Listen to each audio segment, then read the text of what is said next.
여러분 안녕하세요, 백진수입니다. 상하이. 네, 유튜브를 중간에 중단했다가 다시 좀 시작을 하게 됐습니다. 유튜브를 쉰지 한 2개월, 2달 정도 된 것 같은데요. 네, 몇 가지 사정이 좀 있었습니다. 제가 전에 계약했던 회사랑 이제 계약이 만료가 됐고요. 유튜브를 이제 제가 제작을 했던 게 아니라 이제 그 기존에 PD님께서 제작을 해주셨었습니다. 근데 일단 PD님도 이제 그만두고 저도 계약 종료되면서요. 일단 제가 이제 제작하는 법을 좀 배우는데 시간이 좀 걸렸습니다. 그래서 이제는 제가 스스로 직접 이제 제작을 해가지고 뭐 자막이랑 영상 제작을 해가지고 직접 이제 업로드를 시키는 상황이 됐어요. 그러다 보니까 앞으로는 영상의 퀄리티는 이전보다 오히려 좀 떨어질 수 있습니다. 제가 직접 하다 보니까 영상의 퀄리티는 좀 떨어질 수 있는데 그래도 그 부족한 부분을 좀 내용으로 채워드릴 테니까요. 다시 또 유튜브를 시작하는 만큼 저도 새로운 기분으로 열심히 하겠지만 여러분들도 이제 너그럽게 그동안에 이제 못 올렸던 부분 이해 좀 해주시고요. 앞으로 많이 좀 시청을 해주시면 감사드리겠습니다.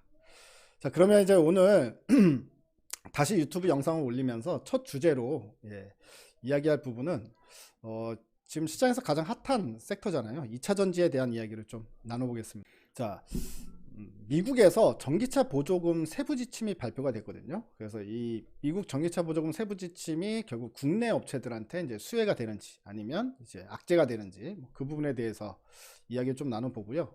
그리고 지금 현재 배터리 업계가 현재 돌아가는 근황, 그리고 지금 현재 2차 전지 업체들이 결국엔 핵심 수혜주들은 양극재, 음극재입니다. 근데 양극재 같은 경우에 뭐 여러분도 아시다시피 에코프로 BM이나 뭐 LNF나 포스코 케미칼 주가 너무 많이 올랐기 때문에 사실 지금 시점에서 매수를 하기에는 부담스러운 게 사실이죠.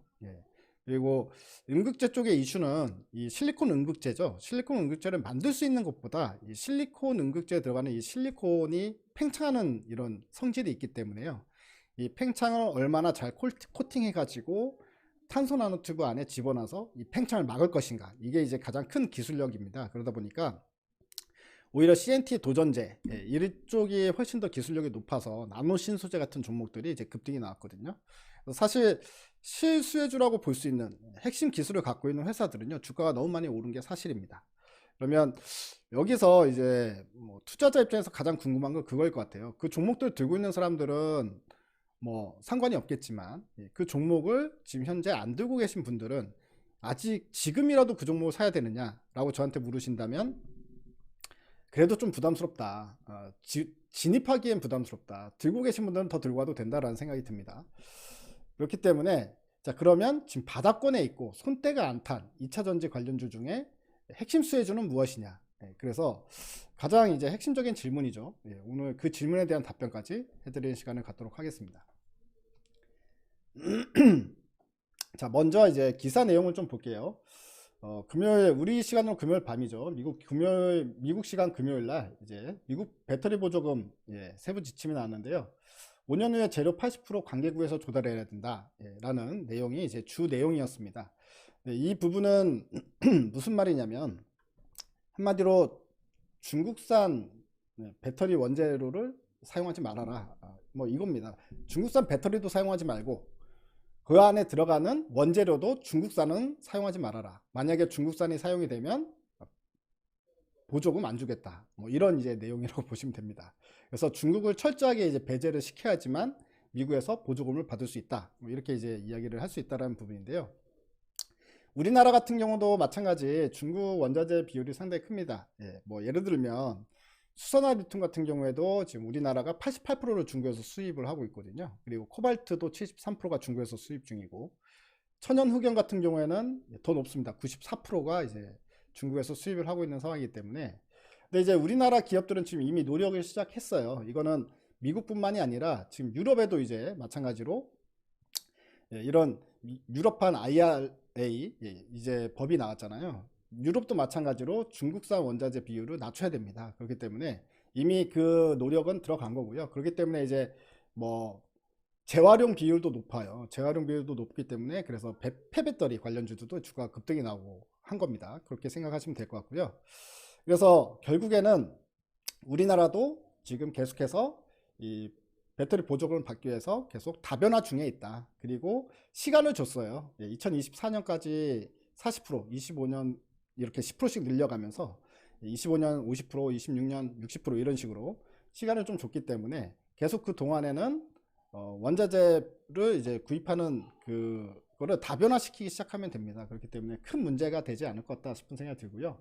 이번에 발표 내용을 보게 되면 한국 기업 입장을 대체로 반영했다라는 평가입니다. 특히나 양극재 업체들한테 상당히 호재성 내용이 나왔어요. 어떤 내용이냐면 양극화 물질 등 구성 재료는 배터리 부품에 불포함한다. 한마디로 자동차 자체는 미국에서 만들어야 돼요. 이제 무조건. 그렇기 때문에 현대차나 기아차 같은 경우에 미국 공장에서 만든 전기차는 보조금을 받을 수 있지만 한국에서 만든 전기차가 미국으로 넘어가면 보조금을 못 받습니다. 그래서 완성차 자체는 미국에서 만들어야 되는데 대신에 이 하이니켈 양극화 물질 같은 경우에는 한국에서 생산이 가능합니다.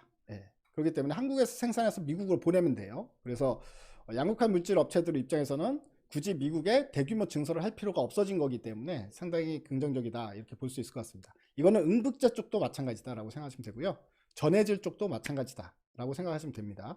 그래서 이 부분이 상당히 좀 긍정적이다라는 부분이고 국내 업체 입장에서는 가장 핵심적인 내용인 것 같아요. 그래서 이번 전기차 보조금 세부 지침 발표에서는 결국에는 마찬가지로 이전처럼 소재 업체들한테 상당히 긍정적이었다라고 볼 수 있을 것 같습니다. 자, 그러면 여기서 이제 핵심적인 이야기로 다시 들어가야 될 것 같아요.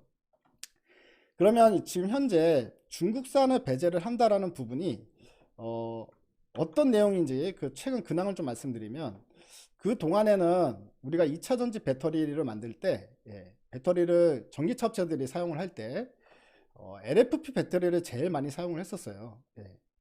그러니까 우리나라에서 만들고 있는 우리나라가 이 강점을 가지고 있는 이 리튬 이온 전지죠. 삼원계보다는 LFP 배터리를 가장 많이 사용했다. 이유는 두 가지 정도가 있는데요. 첫 번째는 가격이 삼원계에 비해서 많이 싸다. 근데 대신에 삼원계보다 성능은 떨어집니다. 성능은 떨어지지만 그래도 싸기 때문에 전기차 입장에서는 이걸 이제 선호를 할 수 있죠. 그리고 두 번째는 LFP 배터리는 중국 업체들이 만들잖아요. CATL이랑 BYD 이런 업체들이 만듭니다. 시장 점유율도 그들이 훨씬 높아요. 우리나라 업체들보다. 근데 이 업체들이 만든 배터리를 사용을 해야지만 중국에서 보조금을 받을 수가 있어요. 그죠?